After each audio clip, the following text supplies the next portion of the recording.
Hey! Hope you're looking at the game I'm looking at right now because I had trouble. Anyway, this is Mewgenics, and we're just gonna watch the intro. I wonder what cat this is gonna be. It's a chicken. It's not even a cat. It's a chicken. Okay, so I've played this game quite a bit. I've played almost 30 hours, and we can see my real hours here. So, Mewgenics. Everyone seems to absolutely love this game. This game has sold 1 million copies already in a week. We're not going to be going into any spoiler territory stuff here. We're only going to be looking at the first act. So if you don't want to see the first few bosses, then you could just skip this video. And a couple other things like the upgrades here. There's quite a bit of unlockable stuff that maybe you don't want to see. We're not going to really be showing you everything there is in Act 1 because who knows, I might not even win in this preview, but I'm just going to talk about the game, all the hype that's been around it, and tell you if it's good or not. I can tell you right now it's good, and you should buy it. I should have put that at the beginning of the video, but whatever. I love the furniture collecting in this game, and I hope to collect more furniture because this shit is fun. This is probably one of my best furnitures, is this one right here. It's I think it's pretty rare. It's got a health icon. This is one of the only ones that has a health added to it. And if you're wondering why this room just has a bunch of poop in it, that just makes the cat's comfort go down, and I want them to go down because they need to fight each other in this room. But anyway, we can kind of talk about this life sim part later, but the main thing about this game is the roguelike element. I might have heard my hand crack. The main thing about Mewgenics is the RPG combat plus roguelike elements. It's most definitely like a roguelite because all the runs are basically, they continue off of each other, they kind of build off each other. Not every run is roguelike because in roguelikes, when you die, you have to start all the way from the beginning. There's no continuing build off of that. In a way, this is like Dwarf Fortress. I guess that's a good comparison because in that game, things continue off from where you failed and stuff. So in a way, yeah, my friend's also playing Mewgenics. I don't know if you see that. That's pretty funny. Everyone seems to love this game. I'm happy that everyone does because I was super hyped when I first saw this game back in January, but we're just gonna go out on a run, and I think we're pretty much ready for one. So we have a bunch of these stats here, which are important to how you want to build your cat on adventures. So there's strength for just melee attacks, and also the abilities of whatever is scaling off strength. Same with dex, but it's ranged and has ability scaling. Constitution is really, really important. This is one of the stats I stress over the most because I want every cat to be at least 20 health or above, usually. And just if it's low health, then I'll want to make it above 5 or something, but 5 is good for basically anything. So this is a normal thing. You want to keep your cat's health up. Intelligence is also a really good stat. You need to pay attention to this stat, and it affects your mana regen. So, and that also plays into this here, Charisma. Charisma is your starting mana plus another element I'll talk about later. These two play off each other in a way where you want, do you want this, which is you can cast a really good spell at the beginning, or intelligence is just gonna build up more and more mana as you go. And max mana, if this is low, then this will, and this is like really high, this will scale quicker to max, and maybe some abilities take advantage of that, but usually you don't want that. I think you just want to keep these at a balance. And movement, important, where if you need to get somewhere, you need movement. You just need it. I don't know if oh, and turn order. Turn order is also important. So, for example, like the thief, they're going to be going first most of the time because their speed's very high, and most of the time hunters go last because they're kind of slow. Luck, crit chance, and just everything random in the game that the cat affects. So I think that's a decent rundown of what we got here. This other stuff you don't need to worry about. Let's look at this tree. So this is like a very simple tree. You unlock these later in the game, but we'll talk about that later. This one has a really big tree, and we could see some of my first few cats that I had early on. Kaylee is a very special cat. Kaylee was like basically the first to carry on this like mutation where they give mage abilities to cats when they're born, I'm pretty sure. Or no, they give mage abilities when they level up sometimes. So we see that it passed on to this one, Leonidas Gingivitis. That's a really good name. There's no way I could have remembered that. Molly is also carried that on, but it kind of died off sadly for a different mutation. Okay, we're gonna go on our first adventure. Okay. This is the important part, is getting our classes ready. So we're kind of looking at this stuff here, and we want to base it off just like what these cats need. So I'm looking here, and I'm thinking, maybe a mage would be good, because I'm just looking at like how high their intelligence is. Like they're pretty weak because con, that's just so low, and I don't know if I even want to do that, but you know. Oh, this might be a good mage. Yeah, that's good. That is good. Barnabas, you're a good mage, my friend. Pippi, you might be a good cleric. Pretty slow, but that looks pretty good. 9 charisma, so they can cast this anytime. They could just refresh, move somewhere else, and heal someone else, you know? Yeah, this looks good so far. These two are pretty good. Copycat, that's nice. Oh, this might be a fighter. This might be fighter energy. Oh, you would be a good hunter, right? Yes.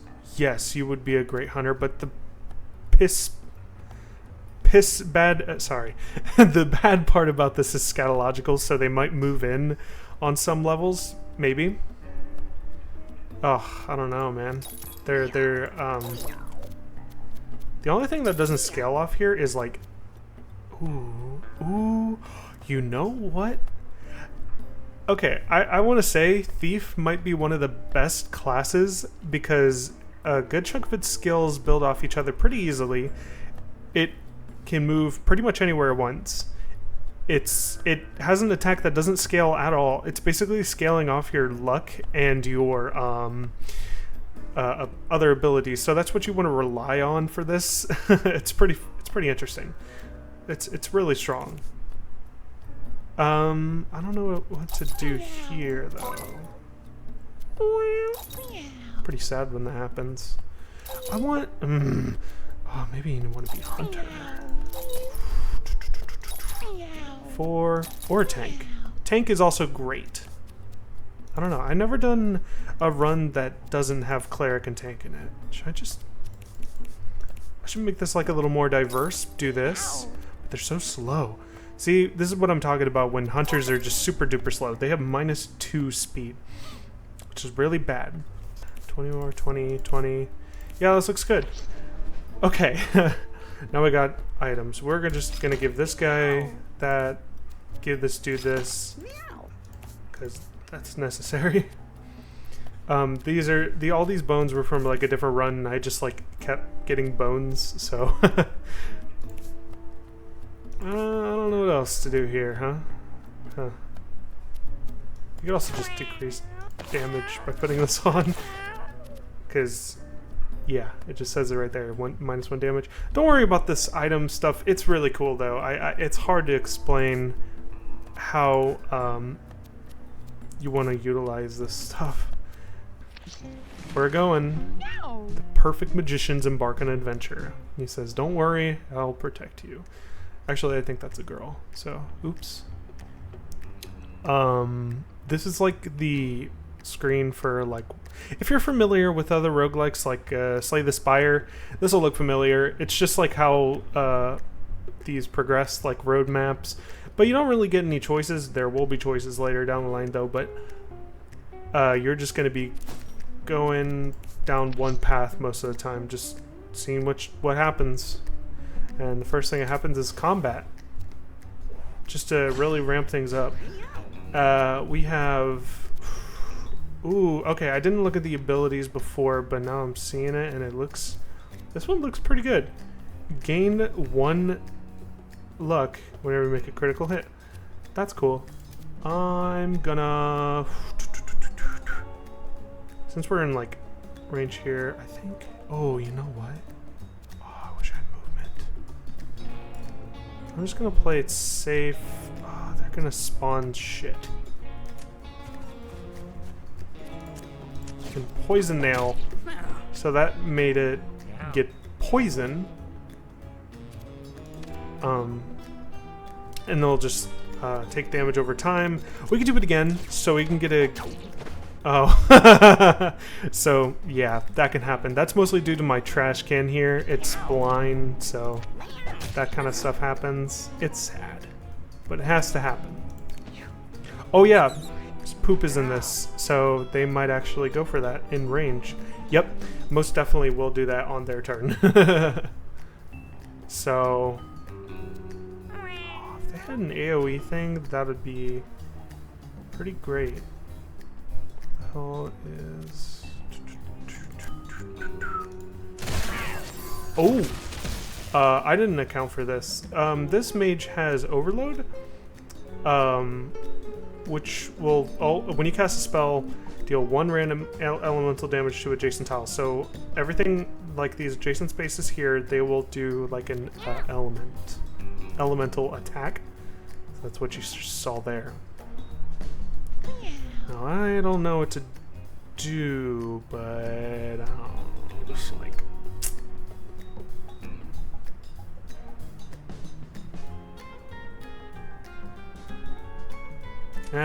it has to happen. Just do this. Oh, yeah. That doesn't really count as a spell, huh? So we're just gonna go ahead and do that.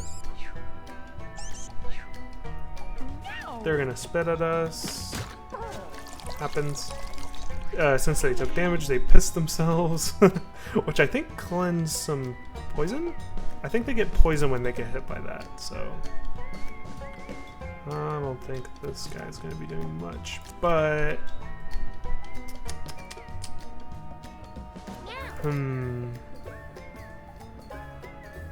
Ooh, if we do that... It's not going to really do much this turn, but... Our poor mage. We're all grouped together right now, but... Oh yeah, hallowed ground. You can spawn a blessing on the whatever tile, and I should have put it here so I can go pick it up, but whatever.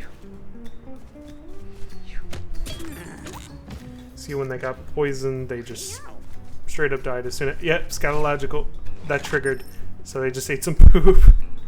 They didn't heal for anything though, and yeah, they used up their movement, which is fine. Does that get it? Oh, I missed. They got 5 brace? Oh, that's from... Oh yeah, that took from the trash can. Right.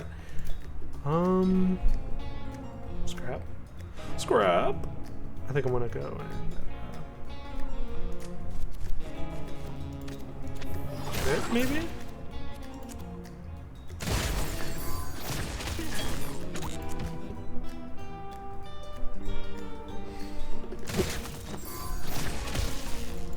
Do that. Take care of that dude. Oh, are they gonna hit? Nope. So in tall grass, makes it less likely for them to hit you. So look out for that. It's pretty good.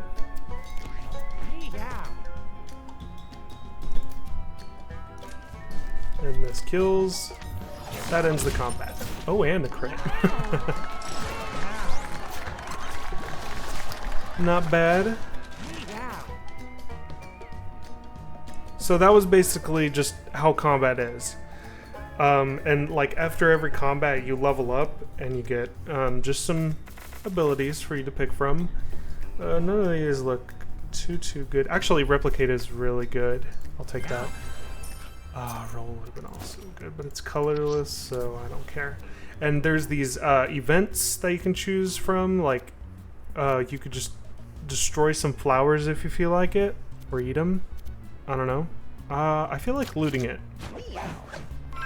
And it all just like depends on your stats and stuff, so it's pretty cool. And we just got seed bombs, which just you throw it and it spawns grass. Pretty cool. There's more combat to be had, but I think I want to call it here and just like talk about the game, you know? So we're gonna just quit out. So it's been a bit. Sorry. I should have gotten to this earlier, but I'm just gonna say that Mewgenics is cool and you should buy it. Sorry if that's all I have to say, but really I just want to get this out. Sorry. That recording was so long ago that I've already beaten Act 2 in Mewgenics, so now there's a lot more to be done, but I'm just telling you from what's in Act 1 that this game's good, pretty much, and you should go play it. There will be more videos soon, I promise. Okay? Goodbye.